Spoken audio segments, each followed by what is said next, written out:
Hello. In this episode, we're going to examine common property resources, a very important topic in the area of environment and development. And indeed, we're going to look at it in a couple of other episodes as well, but with a focus here on the topic. Common property resources, as the name will probably suggest, are resources that, rather than being owned and held by an individual or a firm, are used more generally by, for example, all the members of a village. These can include waterways, lakes and ponds, pasture areas, forest lands, and so on.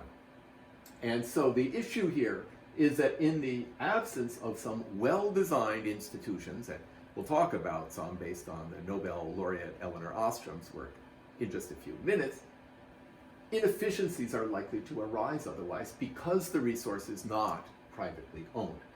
The problem in general terms is that too much labor is used on the common property, such as pasture land, compared to other activities that workers could engage in. And so this idea that labor is overused is perhaps an unfamiliar one in some way, but it's the common feature for all of these kinds of common property questions. In lakes, we can say there's overfishing, but that's also like saying there are too many fishers out there. With respect to pasture land, we can say there's too many cows out there for too long, but also that's associated with the labor of those in the cattle activity. And we could say that too many trees have been cut, which is also true, but too many people are out there working on cutting trees. So in general, it's good to analyze this with respect to the amount of labor being used. In addition to overusing the resource, such as overfishing, it's also important that individual decisions based on the private rates of return to investment will generally be likely to lead to inefficiently little investment in the common resource, in maintaining and developing it. The issue is that users fail to take into account a key externality. That externality is that as each user uses more of the common property resource, such as catches more fish, the average return is lowered for other users. And so, for example, if one user fishes more, that means it's harder, at least, for the other fishers to find fish. It might take them longer to find fish that they're trying to catch. So these are all problems that can be generated by the lack of private ownership. On the other hand, traditional societies have sometimes responded effectively with social enforcement mechanisms, such as those that Elinor Ostrom examined and are reviewed in box 10.3 in the textbook. The standard diagram is as follows. We have a normal firm-type hiring question here. We have the number of laborers or potential workers on the x-axis.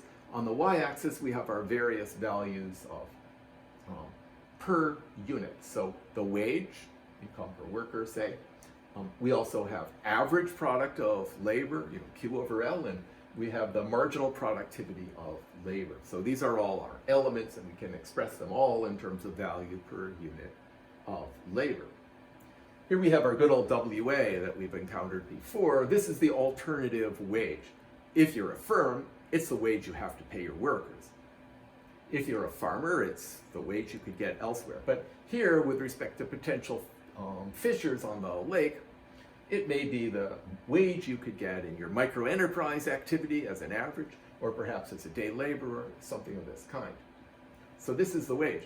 Now, we know from basic microeconomics that if this is a privately owned firm, for example, if this large pond, say, is privately held, then if the owners of the pond are going to operate the pond as, for example, a fishing firm, they are going to hire workers to work in fishing so long as the value of the marginal productivity, the extra revenue from fishing that's brought in by your last worker is greater than the wage you have to pay them.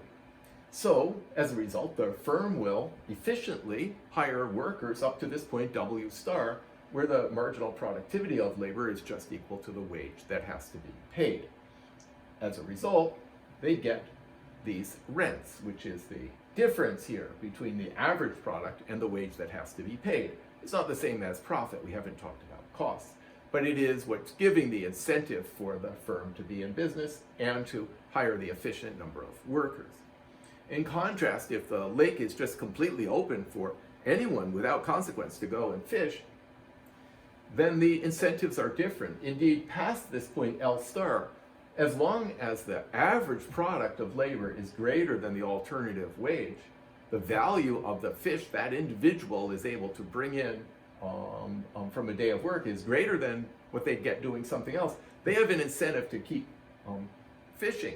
So more people will come into the lake to fish until we get all the way over here to LC, the labor for common property resource, in which case, finally, the average productivity of labor is equal to the alternative wage.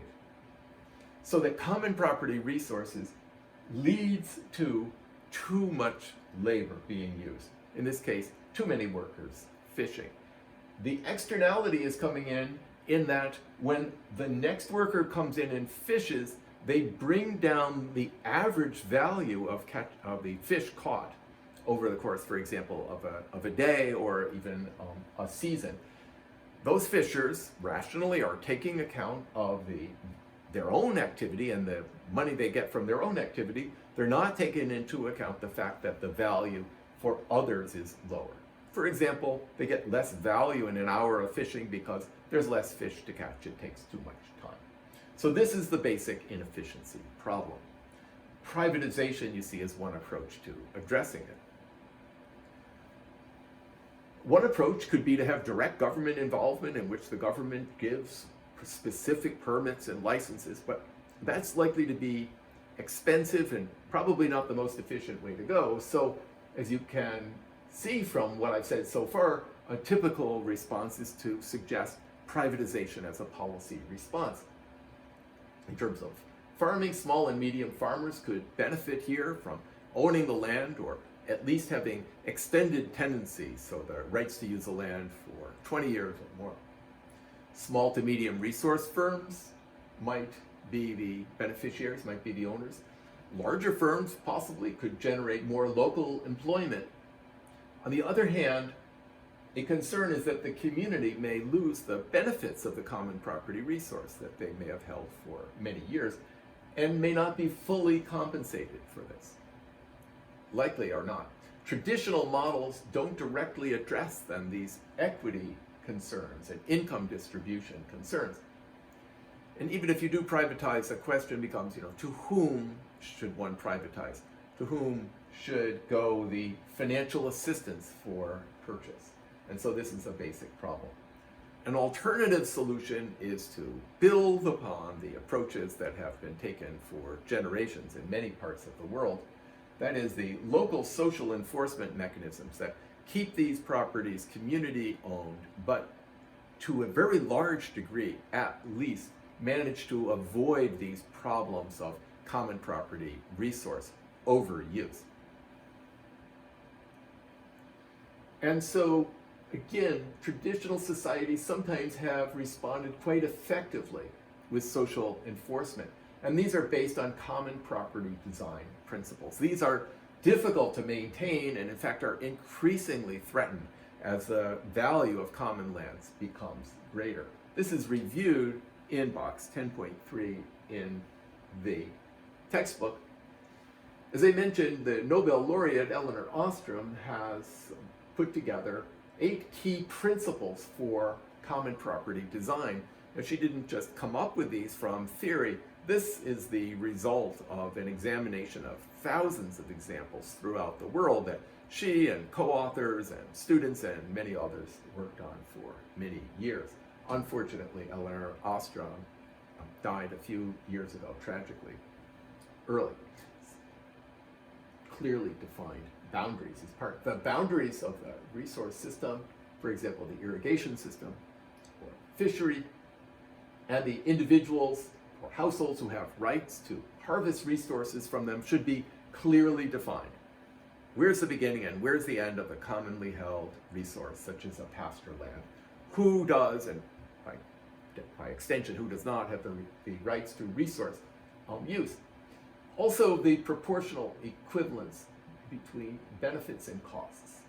So we have to have rules specifying the amount of resource products that a user is allocated.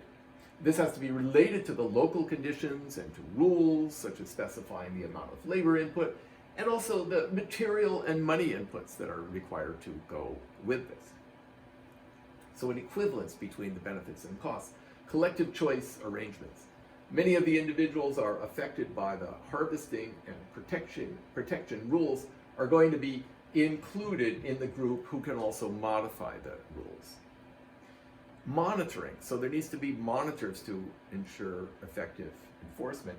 These monitors actively audit the conditions in the forests, for example.